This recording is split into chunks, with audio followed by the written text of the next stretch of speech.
abasi senko munkuwa na eblanken hamida se ya ni aya ntua ba ma no makoka be kaye she enipa wodi ka ba first one wodi dumso abeto Ghanafuor so Mahamadi dumso abeto Ghanafuor so amankofo nyuma seye ne se nyankopa akayakoma ni yato aba etia na mo se yasa akofa na ba mo sa de ne bag ya to sumieni mo ensinsanso a mo de abreye mo ya to ya yento Adai, any paya pamuna fia kunyaso, ya wadi dubuso abagana, ya sofa, ya wo pro, Shentontum, every yay, Nessa Yanko Pay ya dum, near Pamona, Mosiasa of Fanaba, no blam obre, Yana Yan Suabama, no Siashi, Brevin, Hamino.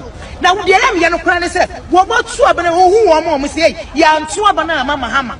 Man Suabana Mama Hammer, but can afford a Suabana mano, and I talk of war. Bones who saw swam what your bragana for.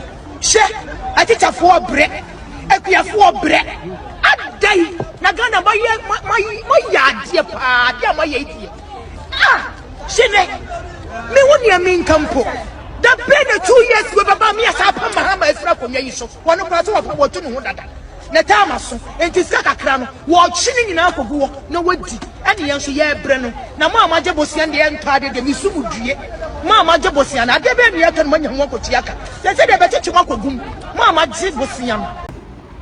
Who's a for the woman I'm up by the background and something so. No more to be like video now, subscribe to the channel, or turn on notifications about next time. Videos of business chapters on Sabbath market. Now, only believe. I say, I see no dear. You can wait now, Monty, and a 24-hour economy. Go get it, and you bay away.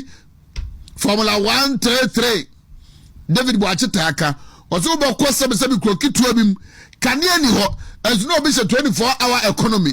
Okay, once a man now will defend it on Tiasie. Woman can some now, my assuming you're dead. I'm not quite as another dog go for the about me. Sabi woman soon the bomb for company, you will be that. Now, woman, eba at the heaven, Abagana. And ne, and Koma, Masha say, Edino, a chessa, woman can acquire no money ready. 24-hour economy, Agyeta, Umusu, a grand and a area Mushi, now say, among California, Jumaye. Obetia na aban mu nipa ba kwakunye bebo so aban na ebeye obetia se coordinator so ye be here 4 billion and ye dia shase obere no government communication so sports abeka 24-hour economy no aban fa kapre bakura bonhiem obetia se akwati secretariat so authority ye se niema basa ana mabuna womunya gidie ewo 24-hour economy no ekuso atifie de komodio mu ena omunya adwumanye na nyame atua ndisi foka ma enei anya Ghana maburu krompo mu abonti o ena omubu afu o woma ndisi na maburu ena omasha ase adane philosophers ena motivational speakers ena omo churches de opim aban na kutia pem de wanya kakradie wono so cheche eto mo makana mrade se omunya abetre na mrepa wonya benyam ho kire o je bibe abebe wu na eso no ho ni ono so saa edete wo 24-hour economy ebeti ne yenhunu de omoye no enu anan kamrante ne maba wo wari da so wo so se na de enwuma ba no yenhunu hwe egugo nketenkete na nse omudi dwa so mo kroma no mo saa na enra woman asie say presidential special initiative me ba jaw yensia ne classmate so me kasa abrofu ya e kire say anamo tuo ba ku bi ohonu mu anasa na mo tuo ne bi ohonu mu a eno de eda mampani na koma so mampani no nkasa ni di achie na wono ani tuamu bi say obahwe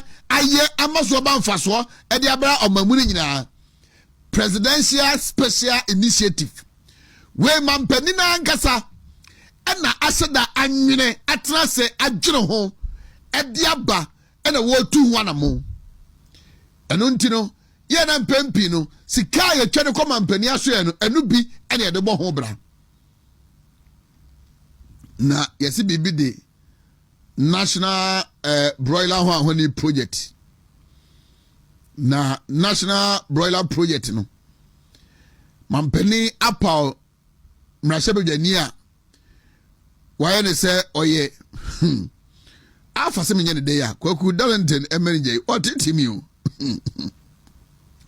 washada apal mrashebedwani a ono ana odini etua saa asoye na no na wahwe atoto ho niema eno echi no ya pause ayi aban kratch panyini a wono so eda no asiu anaze coordinator a aban na twasika ade awuram na noada yengoda ngosori a yenuanom ayi city FM ne channel 1 TV 4 edio mu nkomo na nkomo no ze de esi kona so mu yeda entiase yi eno mu kofra agric minister sa wamrai na omachechi mu wo mu busa na obuza mu say national broiler project no de be ya what is it about de be ya why na kofa baaye and what am say no mu say papa ani sa agro oni edi na wona ye minister agric minister and we are supposed to say wo kwa na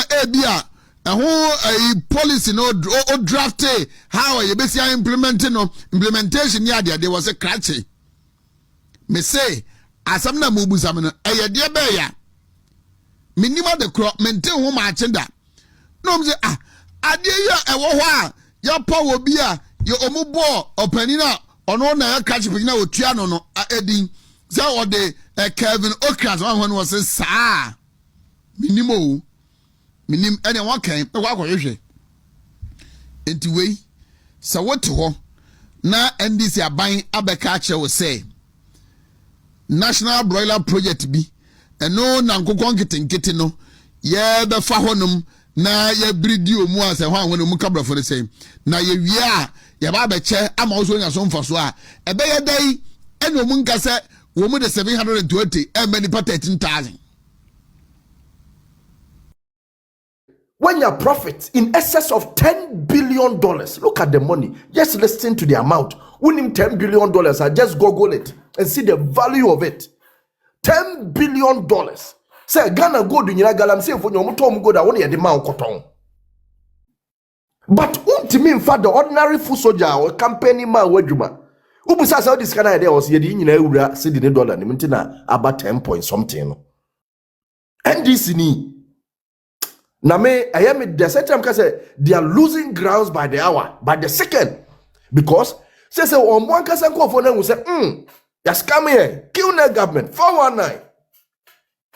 On one kasa ko for them because now they are coming out.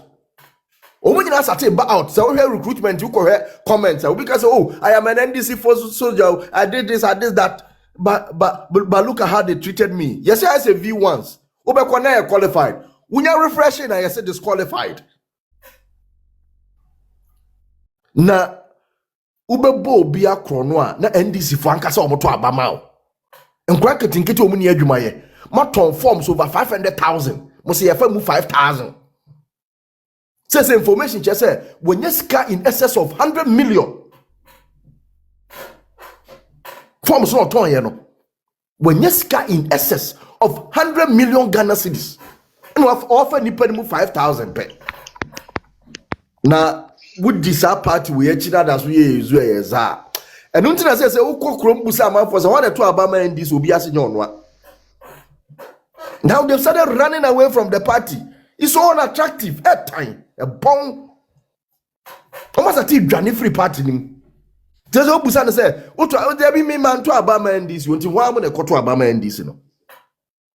And now all their paid actors, as of war nominee, media personalities will be a ding untimin kasa adentia. Ya talk conscience.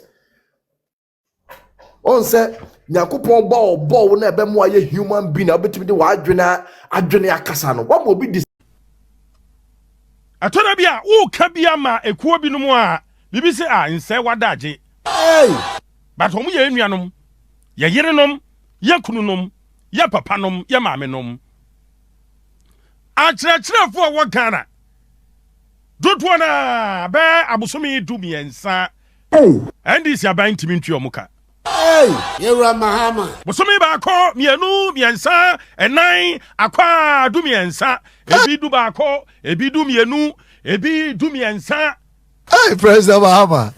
and this government yentimi ntwe omuka and so you say aban papa ba economic indicators ni nyina show say bibia ye dollar ba from petrol ba from akyerɛkyerɛ for where the money dey Wash.